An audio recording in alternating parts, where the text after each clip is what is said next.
28 ফেব্রুয়ারি ঘোষণা হবে শিক্ষার্থীদের নতুন রাজনৈতিক দল। তার আগেই শিক্ষার্থীদের ছাত্র সংগঠনের কমিটি ঘোষণা নিয়ে মধুর ক্যান্টিনে হট্টগোলের ঘটনা ঘটেছে, যা জনমনে শিক্ষার্থীদের সম্পর্কে মিশ্র প্রতিক্রিয়া তৈরি করেছে বলে মন্তব্য ভাসছে সমাজ পাতায়।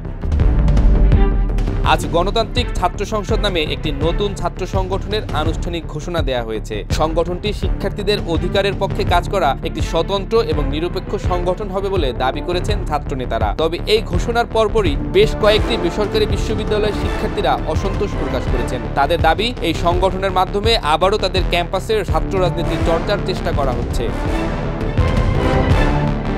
নতুন সংগঠন ঘোষণার পরপরই ঢাকা বিশ্ববিদ্যালয়ের ক্যাম্পাসে একাধিক বিক্ষোভ অনুষ্ঠিত হয়েছে। শিক্ষার্থীদের একাংশ এই সংগঠনের প্রতি সমর্থন জানালেও অন্য একাংশ এটিকে গোপন রাজনৈতিক এজেন্ডার অংশ হিসেবে অভিহিত করেছে। ফলে সাধারণ শিক্ষার্থীদের মধ্যে বিভ্রান্তি তৈরি হয়েছে।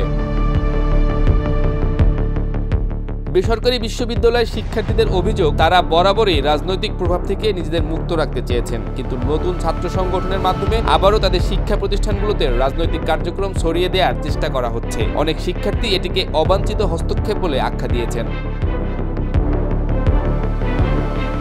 এদিকে গণতান্ত্রিক ছাত্র সংসদের নেতারা দাবি করেছেন, তারা কোনো রাজনৈতিক দলের অংশ নন এবং শুধুমাত্র শিক্ষার্থীদের স্বার্থ রক্ষার জন্য কাজ করতে চান। তবে শিক্ষার্থীদের একাংশ আশঙ্কা করছেন, ভবিষ্যতে এই সংগঠন রাজনৈতিকভাবে প্রভাবিত হতে পারে, যা তাদের জন্য অস্বস্তিকর পরিস্থিতি তৈরি করবে।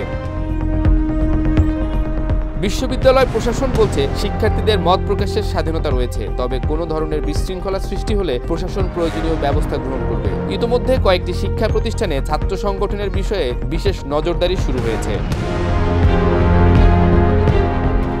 বিশ্লেষকদের মতে, ছাত্র সংগঠনের নতুন এই ধারা ভবিষ্যতে শিক্ষা প্রতিষ্ঠানগুলোর রাজনৈতিক পরিবেশকে প্রভাবিত করতে পারে। তবে এটি শিক্ষার্থীদের অধিকার রক্ষা করবে নাকি নতুন সংঘাতের জন্ম দেবে, তা সময়ই বলে দেবে।